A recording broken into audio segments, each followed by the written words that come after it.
আসসালামু আলাইকুম সুধী দর্শক, আশা করি সবাই ভালো আছেন, সুস্থ আছেন। চলে এলাম আবার আপনাদের মাঝে নতুন বিষয় নিয়ে। আপনাদের সবাইকে আন্তরিক শুভেচ্ছা জানিয়ে শুরু করছি জেনফার বাংলাদেশ লিমিটেডের জেনফার অঙ্ক কেয়ারের সৌজন্যে এটিএন নিউজের স্বাস্থ্য বিষয়ক সম্প্রচারিত আয়োজন স্বাস্থ্য যত্ন অনুষ্ঠানে। জানুন এবং সচেতন থাকুন। দর্শক, আজ আমরা কথা বলবো এমন একটি ক্যান্সার নিয়ে যা নিয়ে অনেক সময় মানুষের ধারণার অভাব থাকে, কিন্তু সেই সাথে দরকার সচেতনতা। আপনাদের কিছুটা সচেতন করার উদ্দেশ্য নিয়ে আজ আমরা কথা বলবো কোলোরেক্টাল ক্যান্সার নিয়ে। কোলোরেক্টাল ক্যান্সার প্রতিকার ও প্রতিরোধ এই বিষয় নিয়ে আমার সাথে আছেন একজন বিশেষ অতিথি। স্টুডিওতে এই মুহূর্তে উপস্থিত আছেন অধ্যাপক doctor Mohammad Moyarraf Hossain sir, cancer বিশেষজ্ঞ, সাবেক পরিচালক ও অধ্যাপক, national institute of cancer research and hospital. আসসালামু আলাইকুম স্যার, আপনাকে স্বাগত জানাচ্ছি আমাদের আজকের অনুষ্ঠানে। কেমন আছেন আপনি? ভালো আছি, আপনাকেও স্বাগতম এবং আমার দর্শকদেরকে স্বাগতম যারা আজকের অনুষ্ঠান দেখছেন। জি স্যার, আজ আমরা কথা বলবো কোলোরেক্টাল ক্যান্সার প্রতিকার ও প্রতিরোধ এই বিষয়টি নিয়ে। শুরুতে আপনার কাছে আমার যে প্রশ্ন সেটা হচ্ছে, এই যে কোলোরেক্টাল ক্যান্সার, অনেকেই হয়তো বা এই বিষয়টা সম্পর্কে জানেন না, কি বা কাকে বলছি বা কোথায় হচ্ছে। আমার প্রশ্ন হচ্ছে, কোলোরেক্টাল ক্যান্সার বলতে আমরা কি বুঝি, এটা শরীরে কোথায় হচ্ছে? আমাদের ডাইজেস্টিভ সিস্টেম, যেটাকে আমরা পরিপাকতন্ত্র বলি, সেখানে আমাদের স্টোমাক থেকে শুরু করে, পাকস্থলী থেকে শুরু করে ডিউডেনাম, এরপর আসে জেজুনাম, তার আইলিয়াম, এগুলি হলো আমরা ক্ষুদ্রান্ত্র বলি। আর যখনই সিকাম থেকে শুরু করে ascending colon, transverse colon, descending colon, sigmoid colon এবং রেকটাম, এগুলিকে আমরা বলি বৃহদন্ত্র। আচ্ছা, এই বৃহদন্ত্র যেটা আমাদের সিকাম থেকে শুরু করে আমাদের রেকটাম পর্যন্ত বিস্তৃত, সেটাকে আমরা কোলোরেক্টাম অংশ বলে থাকি। এই কোলোরেক্টামের যে কোষগুলি বা সেলগুলি, সেগুলি প্রতিনিয়ত কিছু পরিবর্তন দেখা যাচ্ছে। আমাদের শরীরে যে ইমিউনিটি, সেই ইমিউনিটি কিন্তু এই 10⁵ যতগুলি অ্যাবনর্মাল সেল হয়ে থাকে, সেগুলি আমাদের ইমিউনিটি কিন্তু এগুলিকে কমব্যাট করতে পারে। তো যখন 10⁶ সেল হয়ে গেল, তখন বডির ইমিউনিটি কিন্তু আর সেটাকে কিছু করতে পারে না, বরং ক্যান্সার আপার হ্যান্ড নেয়। তখন গিয়ে আমাদের একটা পিণ্ডের সৃষ্টি হয়, একটা ক্ষতের সৃষ্টি হয়। এই ক্ষত যে ওই আমাদের কোলন এবং রেকটামের মধ্যে যে ক্ষত সৃষ্টি হয়, সেটাকে আমরা কোলোরেক্টাল ক্যান্সার বলে থাকি। আচ্ছা, জি স্যার, এই যে কোলোরেক্টাল ক্যান্সারের কথা আমরা বলছি, আপনারা তো নিয়মিতভাবে পেশেন্ট দেখছেন, রোগী দেখছেন, তো সাধারণত কী রকম হারে এখন এরকম আপনারা পেশেন্ট পাচ্ছেন? মানে কি ধরনের রোগীরা এই সমস্যাটা নিয়ে আপনাদের কাছে আসছে? পরিসংখ্যানটা কেমন? আগে কম ছিল, আচ্ছা, যখন আমাদের মানুষ কিন্তু প্রতিদিনে টয়লেটে যেত। কিন্তু এখনকার ছেলে মেয়ে বা এখনকার যারা আছে, যে জেনারেশন, এই জেনারেশন তো ওয়েস্টার্ন খাওয়া দাওয়া কিন্তু অভ্যস্ত হয়ে গেছে। আচ্ছা, তারা সেই দেখবেন যে জাঙ্ক ফুড, তার রেড মিট, তারপরে যে সমস্ত ভাজা পোড়া বা যে সমস্ত মাংসকে ভেজে খাওয়া, এই ধরনের হটডগ থেকে শুরু করে অনেক খাওয়া খাচ্ছেন, যেগুলি ওয়েস্টার্ন কায়দার মতো হয়। তো ওয়েস্টার্নে কি হয়, এই সমস্ত ফুডের জন্য কিন্তু মানুষের রেগুলার যে বাথরুমের যে অভ্যাস, এটা হয় না। এবং তাতে করে আমাদের খাদ্যের সাথে খাদ্য বর্জ্য যেটা রেকটামে এসে জমা হয়, তার মধ্যে অনেক কার্সিনোজেন থাকে। এই কার্সিনোজেনগুলি যতদিন বেশি থাকবে, যতক্ষণ বেশি থাকবে, তত বেশি যে এই রেকটামের ওয়ালে একটা পরিবর্তন করবে। এই পরিবর্তন করার জন্যই কিন্তু আমাদের দেশে এখন এই কোলোরেক্টাল ক্যান্সার হার আস্তে আস্তে বেড়ে যাচ্ছে। স্যার, আগে যা ছিল না, কিন্তু এখন আপনারা অনেক বেশি হারে রোগী পাচ্ছেন এই কোলোরেক্টাল ক্যান্সারের।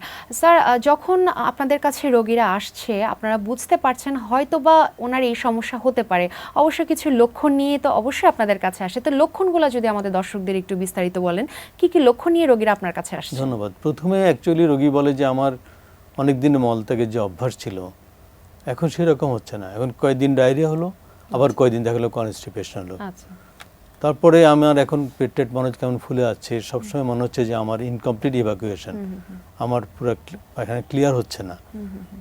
তারপর পেটে ব্যথা, অনেক সময় মলের সাথে রক্ত যাওয়া, তারপরে এই ধরনের কিছু কিছু সিমটম নিয়ে যখন আসে, তখনই আমাদের ধারণা হয় যে তার কি কোনো ওই জায়গায় কোনো কিছু হলো কিনা, হয়েছে কিনা এই ধরনের। এবং যখনই এই ধরনের সন্দেহ আমরা করি, তখন আমরা কিছু ডায়াগনোসিসের জন্য আমরা কিছু পরীক্ষা করতে পারি। আমরা কি কি পরীক্ষা করতে পারি?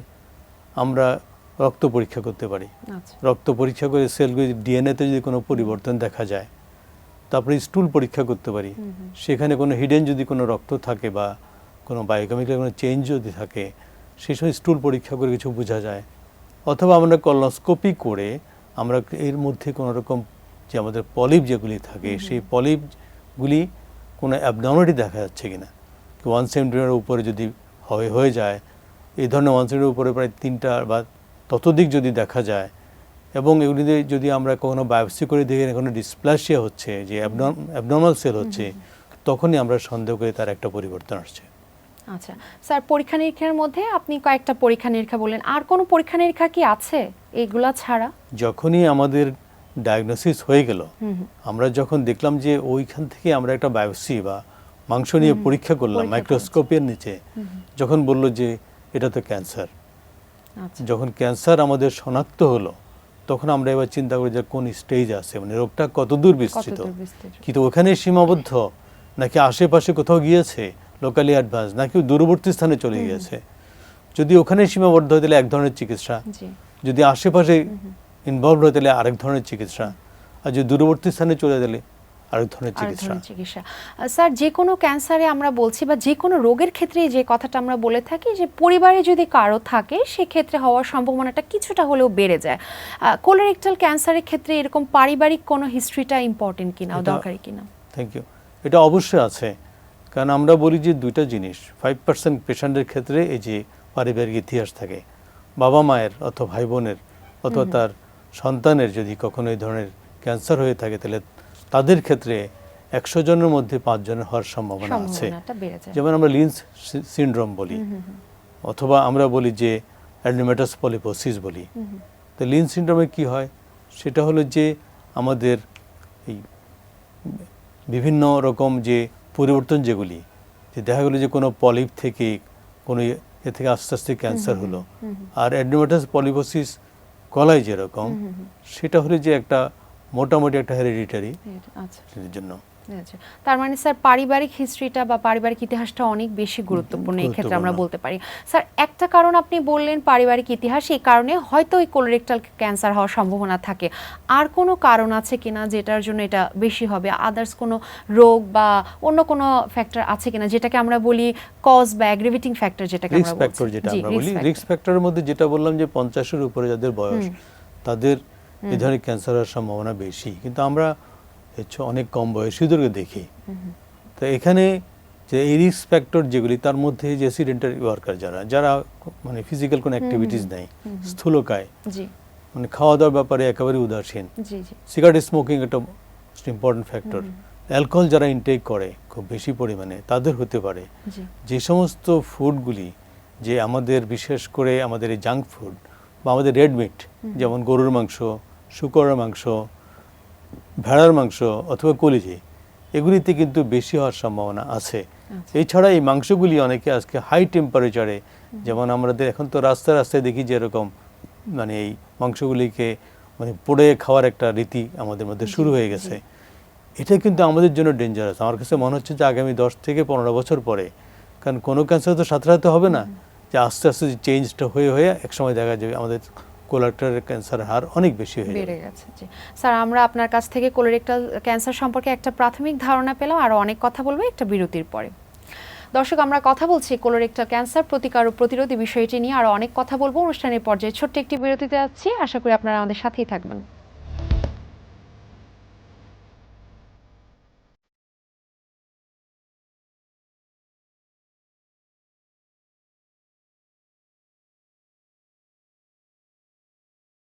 ধন্যবাদ দর্শক আমাদের সাথে থাকার জন্য। বিরতির পর ফিরে এলাম এটিএন নিউজের স্বাস্থ্য বিষয়ক আয়োজন স্বাস্থ্য যত্ন অনুষ্ঠানে। কথা বলছিলাম কোলোরেক্টাল ক্যান্সার প্রতিকার ও প্রতিরোধ। আসুন ফিরে যাই আমাদের মূল আলোচনায়।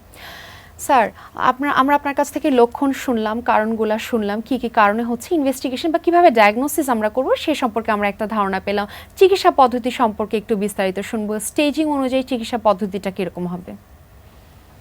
আমাদের যদি কোলনে এক ধরনের চিকিৎসা, রেকটামে এক ধরনের চিকিৎসা, যদিও একই সাথে আমরা কোলোরেক্টাম বলি, কারণ অনেকগুলি ফিচার্স কিন্তু কমন এই দুটো জায়গার।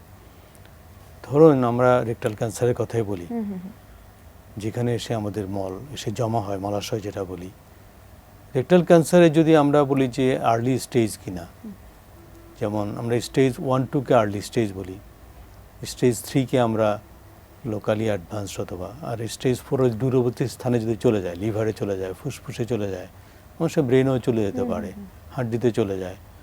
তো যদি আমাদের লোকালাইজ থাকে তাহলে সেই ক্ষেত্রে আমাদের কোলনের ব্যাপারে আমরা কি বলি, আমরা বলি সার্জারি, সার্জারি করে ফেলার জন্য। আর যেমন আমাদের যদি শুধুমাত্র কোলনের মিউকোজা, সাব মিউকোজা, মাস্কুলারিজ এই সমস্ত জায়গাগুলিতে ইনভাইট হয়, যখনই আমাদের বিশেষ রেকটামের কথা বলি, আমি দুটো একসাথেই বলে যাচ্ছি, রেকটামে আমরা যখন দেখি যে না এটা আশেপাশে মনে হচ্ছে যে আমরা এমআরআই বা পেট সিটি স্ক্যান করে দেখলাম যে কিছু নোডও মনে ইনভলভ হয়েছে, তাহলে সেই ক্ষেত্রে কিন্তু আমরা আগে ভাগে আমরা কিছু কেমো রেডিয়েশন দিয়ে এটাকে ডাউন স্টেজ করি। কেমো রেডিয়েশন দেওয়ার হয়তো 6 সপ্তাহ পরে আমরা তখন সার্জারির কথা বলি। আর সার্জারি পরে আবার কিছু কেমোথেরাপি দিই। এটা হলো যে একটা, আজকাল অনেকেই যেমন ধরেন রেকটামে যদি একেবারে লোয়ার অংশে হয় তখন তার যদি সার্জারি করি তাহলে সেক্ষেত্রে একটা পার্মানেন্ট কোলোস্টমি, একটা ব্যাগ সারা জীবনের জন্য লাগিয়ে রাখতে হবে। এটা কিন্তু কোনো সুস্থ মানুষ কিন্তু অ্যাকসেপ্ট করতে চায় না। তো সেক্ষেত্রে আমরাও বলি যে ঠিক আছে, মানে total new adjuvant treatment, TNT protocol বলি। টিএনটি প্রোটোকলে কীরকম, আমরা আগে কেমোথেরাপি দিই হয়তো 4 বার 3 সপ্তাহ পরে পরে, তারপরে গিয়ে আমরা তাকে কেমো রেডিয়েশন দিই, মুখে ট্যাবলেট এবং রেডিওথেরাপি, তারপরে শেষ হওয়ার পরে আবার কিছু কেমোথেরাপি দিয়ে এরপর আমরা অ্যাসেস করে তাকে সার্জারি করা যাবে কিনা। কারো কারো ক্ষেত্রে কিন্তু খুবই চমৎকার রেসপন্ড, অনেকের ক্ষেত্রে সার্জারিও লাগে না। কারণ এই বিশেষ করে কেমো রেডিয়েশনে যাদের আর্লি স্টেজ তাদের কিন্তু অনেকেরই খুবই সুন্দর নিরাময় হয়ে যায়। তো তাদেরকে আমরা বলি ফলো আপে রাখি। জি স্যার, প্রগনোসিসটা কেমন, এই যে ট্রিটমেন্টটা নিচ্ছেন যদি অপারেশন লাগে সেটার ক্ষেত্রে হোক বা অপারেশন যদি না লাগে, প্রগনোসিসটা কেমন, রোগীরা কেমন হারে সুস্থ হচ্ছে? ডিপেন্ডস করছে স্টেজ। আচ্ছা, তো স্টেজ যদি আর্লি হয় তাহলে ডেফিনেটলি ভালো, কিন্তু স্টেজ যদি আপনার বেশি হয় তাহলে সেই ক্ষেত্রে কিন্তু আমরা ভালো বলি না। যেমন স্টেজ 4 ম্যাক্সিমাম লিভারে ছড়িয়ে গেল, সেই ক্ষেত্রে আমরা কখনো ভালো বলি না। সেই ক্ষেত্রে আমরা বলি যে এই স্টেজ 4-এর পেশেন্টদের মধ্যে 95% ডাই উইদিন 5 ইয়ার্স। সেটা 6 মাস হয়, 1 বছর হইতে পারে, কিন্তু 5 বছরের নিচে অনলি 5% 5 বছরের বেশি বেঁচে থাকার সম্ভাবনা আছে। আর স্টেজ 1 যদি হয় সেক্ষেত্রে হার অনেক বেশি, অন্তত আমরা বলি যে স্টেজ 1-এ 90% পেশেন্ট বেঁচে থাকবে, যেটা আমরা কিউর, আমাদের ভাষায় কিউর বলি, যদি 5 বছরের বেশি বেঁচে থাকে কেউ। আচ্ছা স্যার, যখন সার্জারির কথাটা আসে স্বাভাবিকভাবে আমাদের রোগীরা অনেক ভয় পেয়ে যায় যে সার্জারি করতে হবে। সার্জারি করলো, এরপরে আবার তাদের মনে একটা প্রশ্ন আসে, আমার আবার হবে কি না, রিকারেন্স যেটাকে আমরা বলি, এটা হওয়ার সম্ভাবনা স্যার কতটুকু? অ্যাবসলিউটলি সার্জারি ট্রিটমেন্ট খুবই আর্লি স্টেজে। ধরেন একটা কোলন ক্যান্সার, আমরা দেখলাম যে অনলি মিউকোজা এবং সাব মিউকোজাতে গেল, স্টেজ 1 বলে থাকি, সেই ক্ষেত্রে আমরা বলি যে সার্জারি বা চিকিৎসার দরকার নেই। কিন্তু যেগুলি আরও মাস্কুলারিজের পরেও আরও দূরে চলে গেছে, বিশেষ করে আমাদের সেরোসা পর্যন্ত, সেই ক্ষেত্রে আমরা স্টেজ 2 বলে থাকি। স্টেজ 2 সার্জারির পরে আমরা কাউকে কাউকে কেমোথেরাপি দিই, কাউকে দেই না। কাদেরকে কেমোথেরাপি দিই, কিছু হাই রিস্ক ফ্যাক্টর থাকে। হাই রিস্ক ফ্যাক্টরের মধ্যে কি, এই লোকটার এই রোগের শুরুতেই যখন আমাদের কাছে আসলো তার অবস্ট্রাকশন ছিল কিনা, যে একেবারেই এই তার যে কোলোরেক্টাম যেটা সেটা বন্ধ হয়ে গেছে কিনা, পেট ফুলে গেছে কিনা, এটা একটা ফ্যাক্টর, হাই রিস্ক ফ্যাক্টর। অথবা তার ইনিশিয়ালি তার কোনো পারফোরেশন হয়ে গেছে কিনা, সিএ লেভেল আমরা একটা টিউমার মার্কার বলি, কার্সিনো এমব্রায়োনিক অ্যান্টিজেন, এটা ইনিশিয়ালি অনেক হাই ছিল কিনা, পোরলি ডিফারেন্সিয়েটেড কিনা, এই ধরনের কিছু ফ্যাক্টরকে আমরা বলি যে হাই রিস্ক ফ্যাক্টর। তাহলে স্টেজ 2 হওয়ার পরে হাই রিস্ক ফ্যাক্টর যদি থাকে তাহলে সেক্ষেত্রে আমরা বলি কেমোথেরাপি অ্যাড করার জন্য। আর স্টেজ 3 যখনই কোনো লিম্ফ নোডে চলে গেল তখন আমরা স্টেজ 3 বলে থাকি। স্টেজ 3-তে আমাদের সার্জারির পরে অবভিয়াসলি কেমোথেরাপি লাগবেই। আর রেকটামে যদি হয়ে থাকে তাহলে রেকটামে আমরা যদি নোডে যাই সেক্ষেত্রে আমরা বলি আগেই কেমো রেডিয়েশন দিয়ে পরে সার্জারি করার জন্য, তাহলে সেক্ষেত্রে রেজাল্ট অনেক ভালো আসে। স্যার, কোলোরেক্টাল ক্যান্সার আপনি যেটা বললেন যে ব্লিডিং এর চান্স তো অবশ্যই থাকে, ওটা দেখে আমরা সাসপেক্ট করি। আরেকটা রোগ আছে যেটার সাথেও ব্লিডিং এর একটা সম্পর্ক আছে, সেটা হচ্ছে পাইলস। তো আমাদের রোগীরা কিভাবে বুঝবে আসলে তার পাইলসের সমস্যা হচ্ছে নাকি তারা এই ক্যান্সারের দিকে যাচ্ছেন? এটা দুটার মধ্যে পার্থক্যটা কিভাবে করবে? পাইলস তো একেবারেই আমাদের ভেনাসের কাছাকাছি, অনেক সময় স্কিনে হয়, অনেক সময় কিন্তু ভেনাস রেডিকেলগুলিতে হয়। তো পাইলসের সাথে ইউজুয়ালি কোলোরেক্টাল ক্যান্সার ইউজুয়ালি সম্পর্ক নেই, আচ্ছা। কিন্তু 2021 সালের পরে বলে যে যেহেতু একটা ক্রনিক আলসার, যদি এটা টেক কেয়ার না করে যে কোনো ক্রনিক আলসার কিন্তু কখনো না কখনো কনভার্ট হতে পারে ম্যালিগনেন্সিতে। আচ্ছা। সেই জন্য আমাদের সচেতন হওয়া অনেক দরকার। অনেক দরকার। স্যার, এই যে কোলোরেক্টাল ক্যান্সারে আমরা কথা বলছি, সাথে পাইলসের যে পার্থক্যটা আপনি বললেন, অনেক রোগীরাই প্রশ্ন করেন, অনেকের মনে এই সন্দেহটা থাকে এই যে পাইলস থেকে কি কোনো রকমের ম্যালিগনেন্সি হতে পারে কিনা, এটা অনেক রোগীরাই জানতে চান হয়তো বা। সেটাই তো আমি বললাম যে যেহেতু এটা ক্রনিক আলসার, বলছি ইউজুয়ালি হতে পারে না, হচ্ছে না, কিন্তু যেহেতু এটা ক্রনিক আলসার, মানে একটা যে আলসারটা একেবারে মানে শুকাচ্ছে না, তাহলে এটা কখনো না কখনো কিন্তু কনভার্ট হতে পারে। সেই জন্যই আমরা এটাকে কিন্তু খুব ভালোভাবে আমরা টেক কেয়ার করতে বলি, তাহলে তার কোনো চান্স নাই যদি টেক কেয়ার। স্যার, এই যে কোলোরেক্টাল ক্যান্সারের কথা বলছি আমরা, প্রতিকার সম্পর্কে আপনার কাছ থেকে একটু শুনলাম, কিভাবে প্রতিরোধ করতে পারি, আমাদের দৈনন্দিন জীবনে এমন কিছু ভাবে চলতে পারে কিনা যে কারণে আমরা এই ক্যান্সারটাকে প্রতিরোধ করতে পারি? প্রথম হলো যে আপনার খাদ্যাভ্যাসে চেঞ্জ করতে হবে। বিশেষ করে আপনি ভেজিটেবল, ফ্রুটস এই ধরনের খাওয়া বেশি করে খাবেন। রেড মিট একেবারেই না, বিশেষ করে গরুর মাংস, খাসির মাংস, ভেড়ার মাংস, তারপরে আপনার শূকরের মাংস অথবা কলিজে খাওয়ার একটা প্রবণতা দেখা যায়, এগুলিকে অ্যাভয়েড করতে হবে। এই আমাদের বিশেষ করে এক্সারসাইজ, এটা একটা ইম্পর্ট্যান্ট। সপ্তাহে অন্তত 3 দিন হলো 30 মিনিটের জন্য এক্সারসাইজ করতে হবে। বডিকে কখনো বাল্কি করা যাবে না।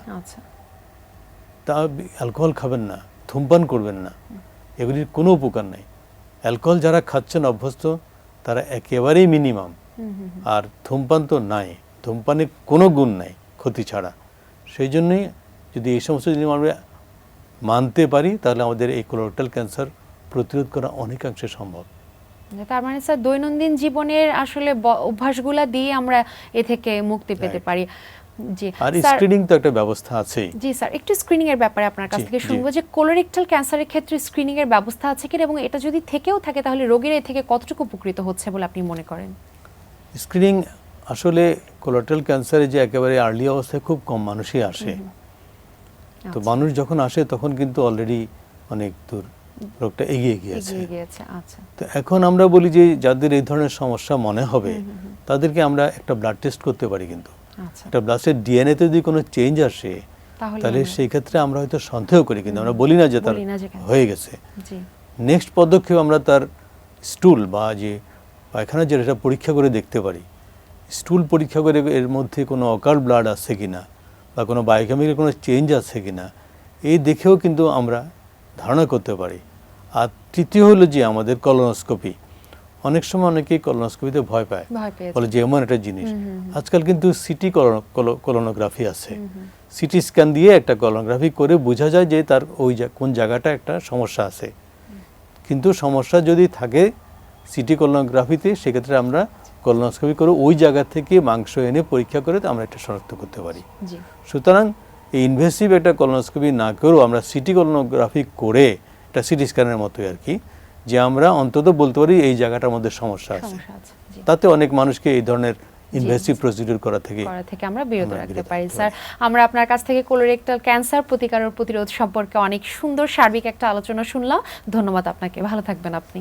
আপনাকে ধন্যবাদ। আমাদের দর্শকদেরকে অসংখ্য ধন্যবাদ যারা আমার কথা শুনেছেন, এবং তাদের যদি কোনো কাজে লাগে আমি নিজেকে কৃতার্থ মনে করব। জি, ধন্যবাদ স্যার। দর্শক, আজ আমরা কথা বললাম কোলোরেক্টাল ক্যান্সার প্রতিকার ও প্রতিরোধের বিষয়টি নিয়ে। আমার সাথে ছিলেন অধ্যাপক ডক্টর মোহাম্মদ মোয়াররফ হোসেন। আশা করি আমাদের অনুষ্ঠানটি আপনাদের ভালো লেগেছে এবং এ থেকে আপনারা কিছুটা হলেও উপকৃত হয়েছেন। দেখা হবে আগামীতে, ততদিন পর্যন্ত সুস্থ থাকুন, ভালো থাকুন, এটি নিউজের সাথেই থাকুন। আসসালামু আলাইকুম।